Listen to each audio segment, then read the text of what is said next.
Tuwan-tuwa pa si Kuya. Kumakaway-kaway pa.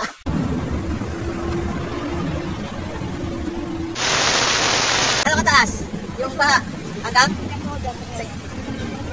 Sa ilalim ng tulay, gano'ng kataas? Bewang na raw eh. Bewang na? Grabe.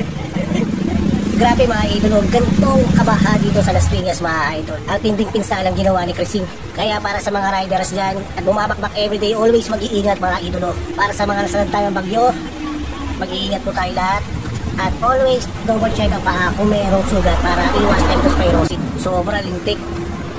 Ito ang baha dito sa Las Piñas mga idol. Kaya kayo, ikaw, at tayong lahat, always mag-iingat at laging magdasal sa poong may kapal na lumikha ng langit at lupa.